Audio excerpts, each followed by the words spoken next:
SAMR model was created by Dr. Ruben Prentadora in the 1980s as a tool or framework for helping teachers integrate technology into their classrooms effectively.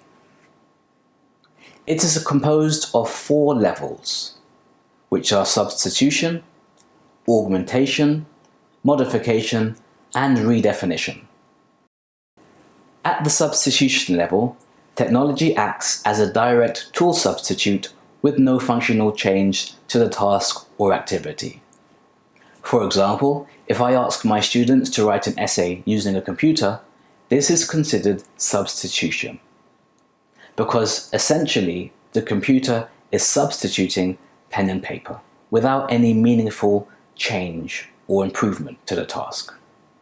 At the augmentation level, technology acts as a direct tool substitute with some functional change to the task or activity. For example, if I ask my students to write an essay using a computer, but this time I instruct them to include hyperlinks in their essay, and I tell them to use the spell checker feature. This is considered augmentation, because now the computer is not only replacing pen and paper, it's also adding something that the students couldn't do before. It's allowing them to include links to the internet in their essay, and is essentially providing them with a digital proofreader for their assignment too. At the modification level, technology allows for significant task redesign. For example, if I ask my students to write an essay collaboratively online using a computer, this is considered modification, because essentially I could instruct my students to work together and write an essay on one large sheet of paper, but that could be rather awkward, a bit messy and confusing.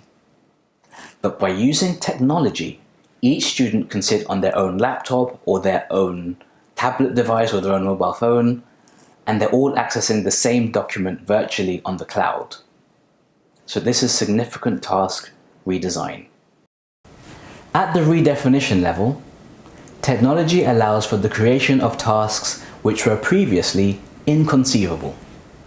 For example, if I ask my students to write an essay collaboratively, together, online, in real time, and then to embed this essay into a website, and the website is accessible by people outside of my institution who can review the essay and leave comments, this is considered redefinition, because essentially I've designed a pedagogically sound activity which could not be done 15 or even 10 years ago. The important lesson here is that we can use the SAMR model to reflect upon the type of online activities we're creating.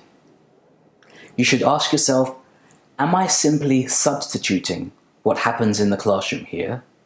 Or are there more creative ways I can design this task which make it more meaningful to learners and really exploit the use of technology effectively?